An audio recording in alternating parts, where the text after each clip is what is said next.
Suspense.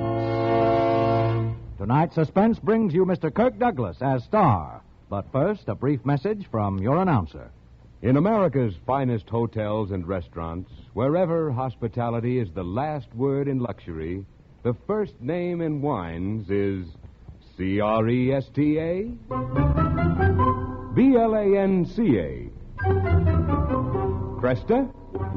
Blanca. Cresta Blanca. Cresta Blanca. When you proudly pour Cresta Blanca, California Burgundy, or Sauterne, you pay guests the most gracious compliment possible. For Cresta Blanca wines, from the finest of the vines, distinguish America's finest tables. That's why when you serve Cresta Blanca wines, you and your friends enjoy the best. Shenley's Cresta Blanca Wine Company, Livermore, California. And now, Shenley brings you radio's outstanding theater of thrills, Suspense. Presented by Roma Wines. That's R-O-M-A. Roma Wines of Fresno, California. Tonight starring Mr. Kirk Douglas. In The Story of Markham's Death, a suspense play produced, edited, and directed for Shenley by William Spear.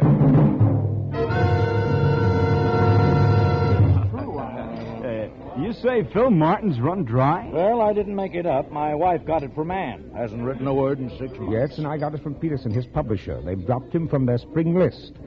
Well, bye-bye, Dean of American Mystery Writers. I'm glad to see him go. Phil Martin. I thought that guy'd write from the grave. I don't understand it. I guess it happens to the best of us. Hope he saved his money, but I suspect he hasn't. Phil Martin run dry. I don't get it.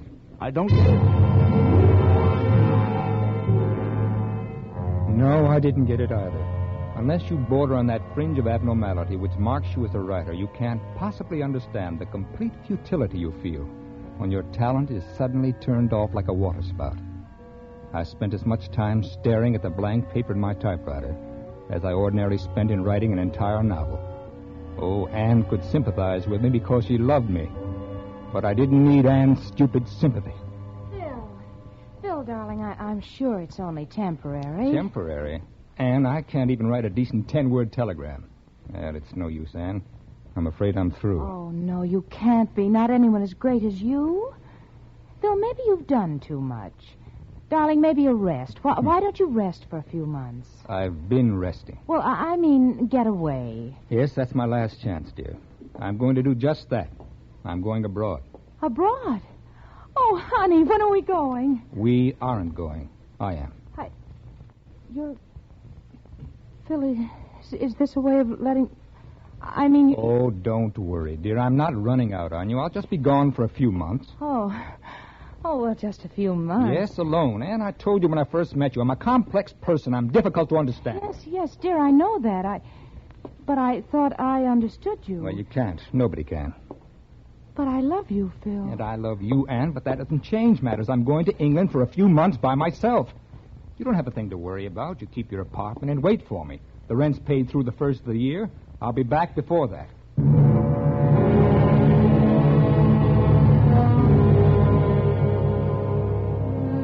Anne Fleming was the beautiful, not overly intelligent type of girl I've associated with since my divorce. Her only family was a half-brother, a petty hoodlum whose habit of always wearing gloves won him the imposing nickname of Kid Gloves. That hadn't helped when he ran his car into a storefront, killing 2 people just a block from where he'd held up a tavern. Kid Gloves had gone to jail 3 months before I met Anne to serve 40 years for manslaughter and robbery. A very corny plot, the whole thing, including Anne. As I roamed around London, I thought maybe a visit in this city of great mystery tradition would be my answer. And it was. The second day, while wandering around aimlessly in the bombed-out and still unrepaired section of Bloomsbury, I stumbled onto my last inspiration quite by accident. Oh, say, when was all this hit? Oh, right at the start of the war, sir. Oh, then this isn't V-bomb damage. Lord, no, Governor. As a matter of fact, the old house across the street had it the first night Jerry come over. Uh-huh. I'd almost say it was the first house to be hit in the war. Oh, well, did it take only one bomb to level it like that? Well, how many do you think it takes? They've cleaned it up a bit now. Old house, that, too. Built back in 1750. Really? Yeah, pretty well known. Lots of Yanks made their digs there, before the war, that is. A Yankee rider stayed there once when he was here. What was his name, Ducky?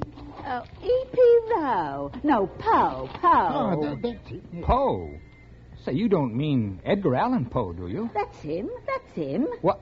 Edgar Allan Poe once stayed in that house? That's right. American writer. Acquaintance of yours? Well, hardly a contemporary. What? Oh, nothing. My little Halbert was playing in the rubble there Tuesday last and dug out a box of junk. Maybe some of it was Mr. Poe's. Like to see it? Why, yes, certainly. Well, it's vaguely possible.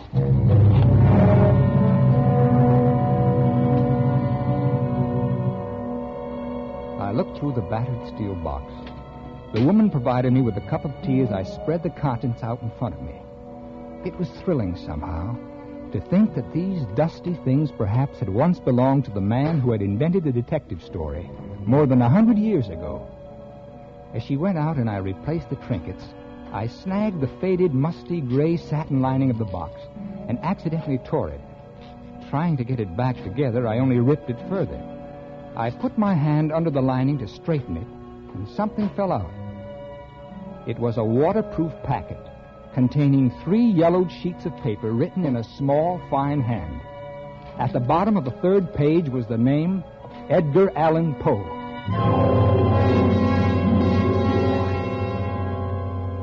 I slipped the packet into my pocket and returned the box. Find anything? No. Just as you said, a lot of worthless trinkets. By the way, I ripped the lining as I was putting everything back. Oh, that's all right. Oh, no, I'd like to give you something for your trouble and for my clumsy damage. Here. And thank you so much. 5 quid? Oh, I say, 5 quid.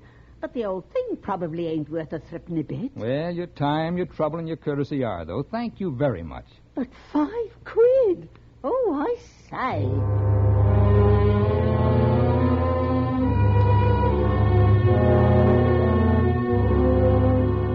£5 for an original Edgar Allan Poe manuscript.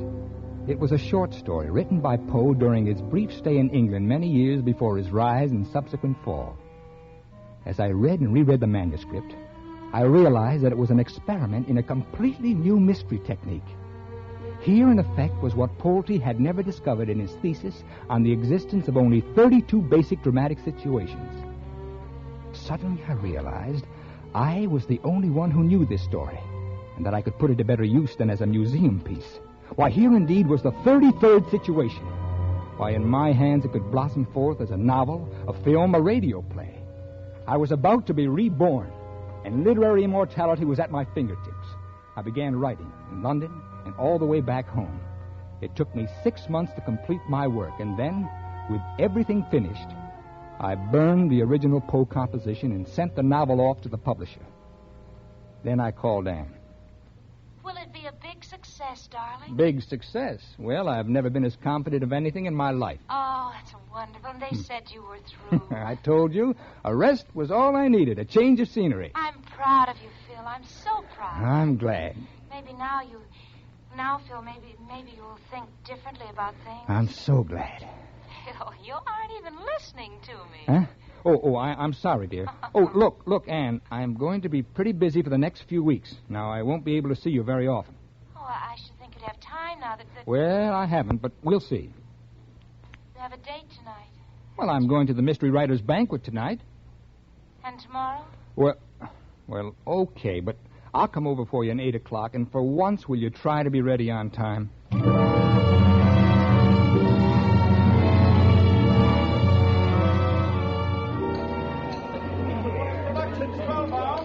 Every year on the anniversary of Edgar Allan Poe's birth, the Mystery Writers of America hold a banquet similar to the Academy Award banquet. Instead of awarding Oscars, they give Edgars for the outstanding works of the year. All of a sudden, everybody was looking at me. Now I have a special Edgar to give. This special award goes to the first writer to discover a new and startling different approach to the mystery story since the death of our patron saint, the great Edgar Allan Poe himself. Philip Martin, for your novel Markham's Death.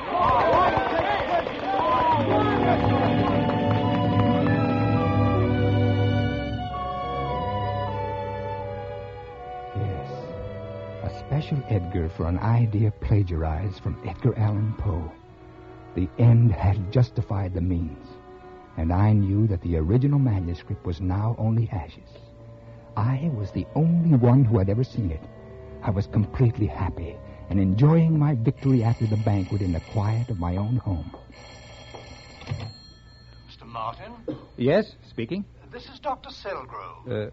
Dr. Selgrove? Yes, I'm head of the Academy of American Letters. I want to congratulate you, Mr. Martin. I was at the banquet tonight. Oh, well, thank you, sir. Well, yes, indeed. I've been collecting data on Edward Allan Poe all my life. Your work was in the finest traditions of Poe. Well, that is the supreme compliment, Doctor. Mr. Martin, what did you find behind the lining in that steel box in London? What? It was you, wasn't it? Well, I don't know what you're talking about. Yes, in the truest Poe tradition. So much so that I have reason to believe your idea was once Poe's. Now, look, Doctor, I hope you haven't spread this misinformation around. Why, you're wrong, of course, but, well, even the faintest suggestion could do me irreparable harm. If you mean, have I been discreet, sir, I have, until now. Well, look, how do you want me to disprove this ridiculous accusation? I'm at the Academy every day. I'll be there tomorrow night until 9:30.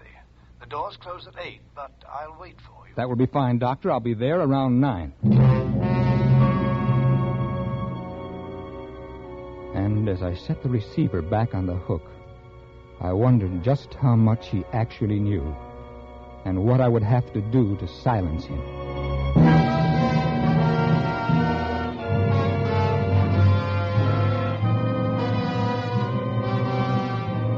For Suspense, Roma Wines are bringing you Mr. Kirk Douglas in the story of Markham's Death. Roma Wines' presentation tonight in radio's outstanding theater of thrills, Suspense.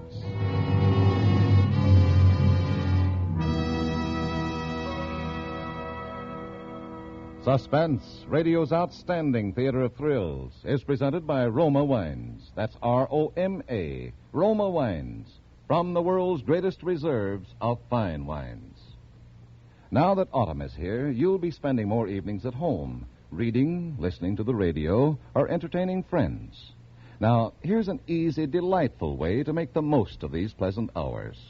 Simply serve delicious Roma California wines, such as glorious Roma Sherry, with its nut-like taste, ruby red Roma Port, or mellow Roma Muscatel. Yes, you'll find that Roma wines really help an evening along. That's because Roma wines taste better. They have a full, rich body and fragrant bouquet you can find only in a fine wine. Tomorrow, give your family and friends a real surprise. Treat them to better tasting Roma wines. That's R-O-M-A, Roma Wines, America's largest selling wines. And now, Roma Wines bring back to our Hollywood soundstage Kirk Douglas as Philip Martin in the story of Markham's Death, a play well calculated to keep you in suspense.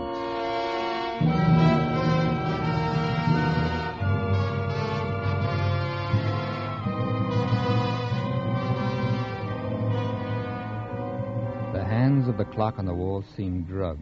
They moved so slowly that day. My appointment with Dr. Selgrove was for 9 p.m. I was to be at Ann's at 8. I figured about 20 minutes would wipe that slate clean. Hello, honey.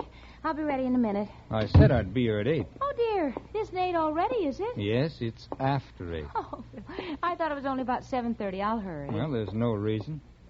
Aren't we going out? No, Ann, we're not going out. As a matter of fact, we're never going out again. What? I'm sorry, Ann. This is the last time we'll see each other. What, but Well, Phil, I've told everyone What have you told everyone?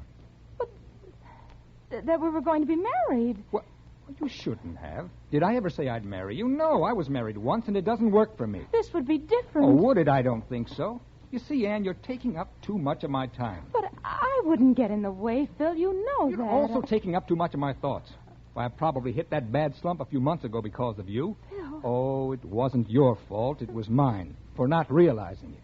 Phil, you really mean Oh, that? now look. What about me?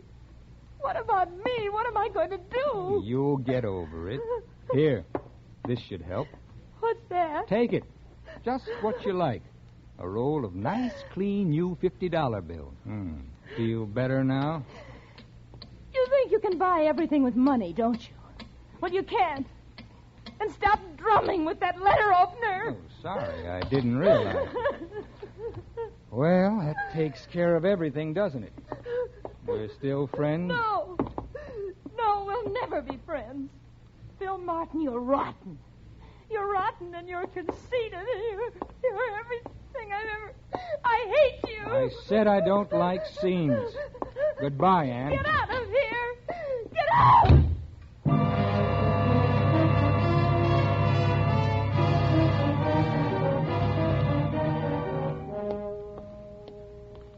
As I left her apartment, I paused to look at my watch. It was 8:30. I noticed a man fade back into the darkness of a doorway, but outside of the fact that he looked vaguely familiar, I thought nothing more of it. I felt as though a weight had been lifted from my shoulders, at least from one shoulder, and I was on my way to lift the weight from the other one. The Academy of American Letters was just a short distance from Anne's apartment.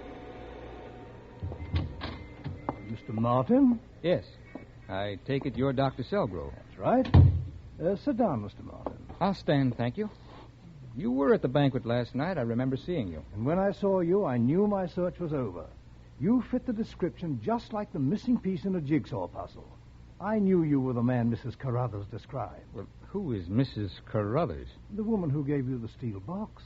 The box which must have contained the Edgar Allan Poe manuscript you so skillfully rewrote. Preposterous. You deny that you were in London? Oh, no, but... Or that you found the box and examined it? Well, no, but... Mr. Martin, a poverty-stricken woman like Mrs. Carruthers couldn't forget a man who gave her £5. She could forget seeing him slip a packet into his pocket. That is, until someone came along and gave her £10 to refresh her memory. For £10, she probably dreamed up the whole story. Look, you say you know something of Poe. Then you know that the time he spent in London was long before his prominence as an author.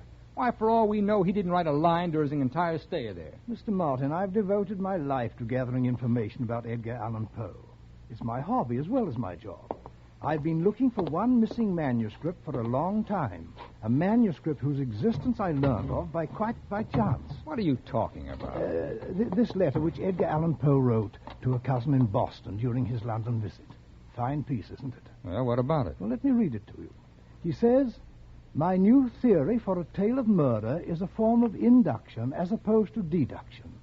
I refer to it as Markhamism after the title character.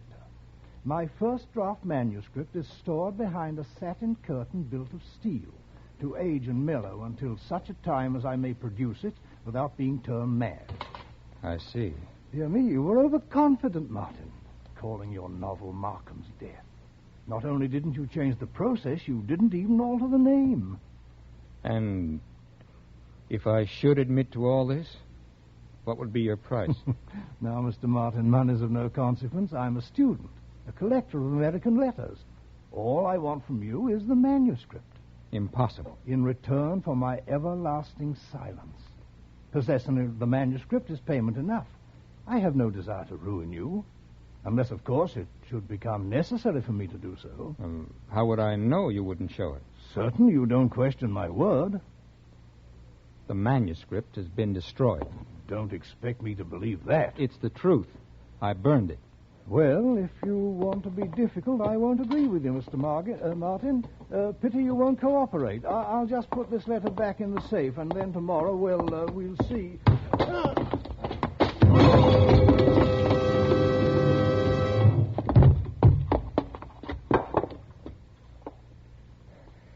Panic fled with the return of cold logic.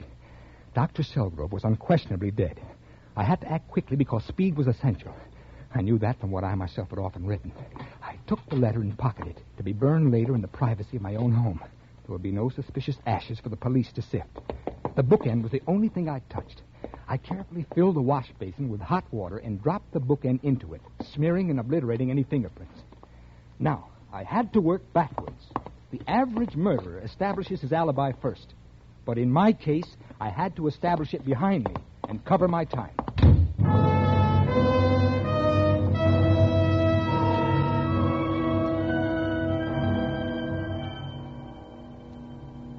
Most people are careless about exact times and can be off many minutes, especially in their recollection.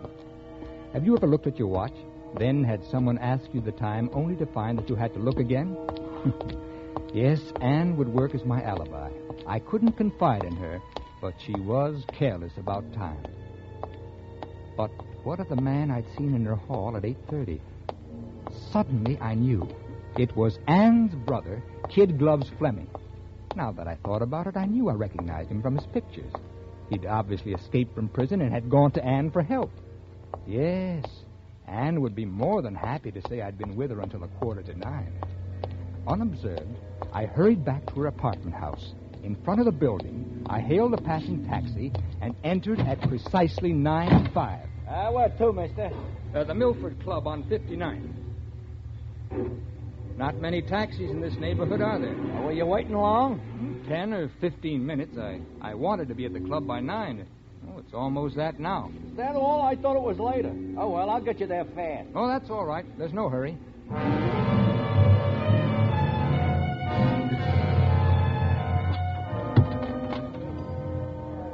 Evening, Mr. Martin. Oh, good evening, Henry. Well, not many coats being checked tonight, are there? No, sir. But look at all those hats. Let me see. Seems as though I've misplaced my watch. Oh. Have you the time, Henry? Why, sure. It's 20 minutes after 9. Oh, thanks. Well, I seem to be losing everything tonight. Oh, what's wrong? Well, I've dropped my notebook. Oh, I must have dropped it in that taxi. Was it important? Well, just to me, I had some personal notes in there. Oh, look, I wonder, Henry, if you'd call the cab company for me and ask if it's turned in. Sure. Thanks. My name and address are engraved on the cover. As a matter of fact, I even recall the name of the driver. Good. It struck me as unusual. It was Alonzo P. Alonzo. I'll take care of it for you. Thanks. Oh, and you might add that I'll post a $25 reward.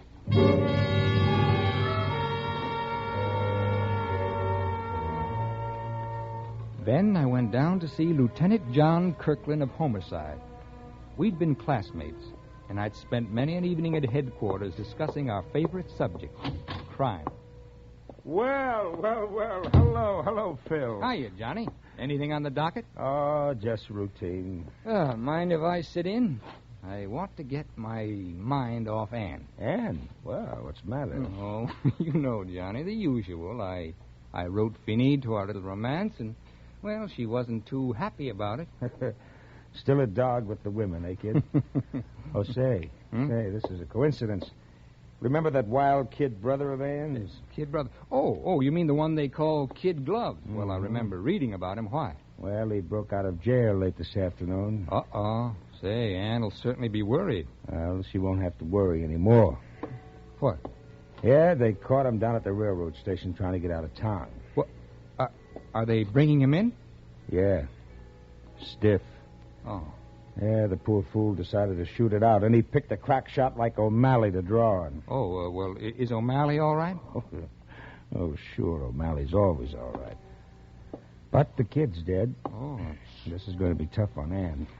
Even though they didn't get along, he's still her brother. Well, she'll get over it. I guess it's better this way. That's a funny thing, though. He was still wearing those kid gloves, and he had a roll of new $50 bills that would choke a horse. Now I understood. Anne's brother had visited her just after I left, and she'd given him the money. Well, I was completely relaxed now. The only person who could possibly spoil my perfect story was dead. Oh, pardon me, Phil, please. Sure. Hello. This is Kirkland speaking. Oh? When? I see. Who? Philip Martin? Huh? Why, he's right here. I said he's right here. Oh, is it for me? Just a second, Phil, please. Yeah. Oh, okay. Let me know. I'll send him right out. Hey, what's up, Johnny? I thought that call was for me. No, it wasn't for you, Phil. It was about you. Well, about me? Yeah. Where were you this evening? I told you. I had dinner, went over to see Anne, and then met you. Well, weren't you anyplace else? Are you sure? Of course I'm sure. Say, Johnny, what is this, the third degree? Do you remember what time you left Anne's? Why, well, I must have left about 9:15. Yes, I'm sure of that. It was just about 9 when I caught my cab. Was anyone with you? At Anne's, no. We were alone. Couldn't you be mistaken? Couldn't you have been someplace else, maybe at 8:15 or 8:30? No. Why, Phil? Why do you play right into my hands? Why do you make it impossible for me to help you? What are you talking about? Murder, Phil. I'm arresting you for murder.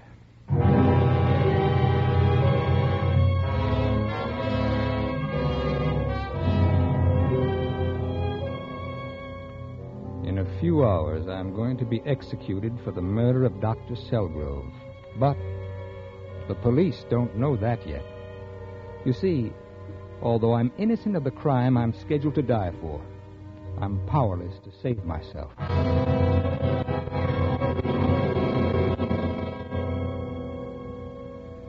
Yes, I backed out of my own crime successfully. Only I set myself squarely in the middle of a worse one. The only way I can save myself is by telling that I was busy killing Dr. Selgrove at the time I'm supposed to have killed Anne Fleming. I know that Anne was killed by her brother, but there's no way of proving it.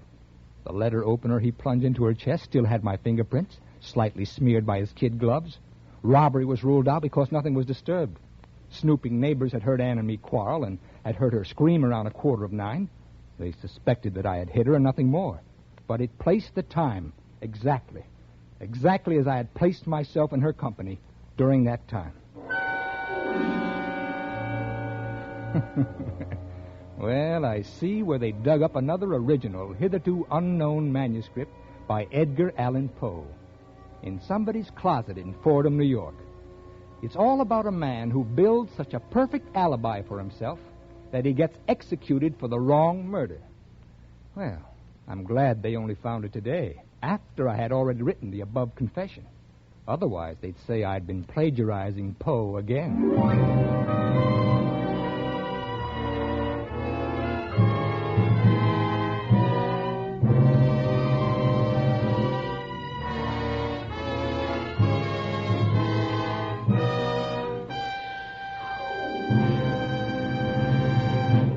Suspense. The story of Markham's death, starring Kirk Douglas, presented by Roma Wines. That's R-O-M-A. Roma Wines, America's largest selling wines.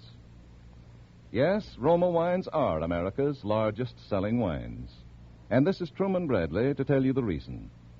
It's because Roma Wines taste better. You see, Roma gathers and presses only the choicest California grapes. Then, with age-old skills and unmatched wine-making resources, Roma master vintners guide this grape treasure unhurriedly to peak taste richness. These fine Roma wines are laid aside with mellow Roma wines of years before to await later selection for your enjoyment from the world's greatest reserves of fine wines. This weekend, enjoy the better taste of nut-like Roma sherry, fruity Roma port, or fragrant Roma Tokay. And always remember to ask for Roma. That's R-O-M-A. Roma wines, enjoyed by more Americans than any other wines. Kirk Douglas may soon be seen in the Hal Wallace production, I Walk Alone. Tonight's suspense play was written by Bob Platt. Next Thursday, same time, you will hear Richard Ney as star of Suspense. Produced and directed by William Spear for the Roma Wine Company of Fresno, California.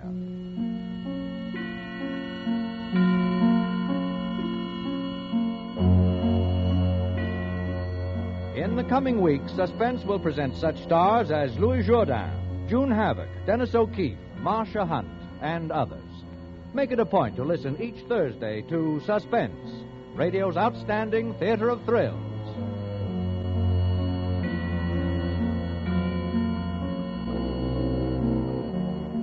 This is CBS, the Columbia Broadcasting System.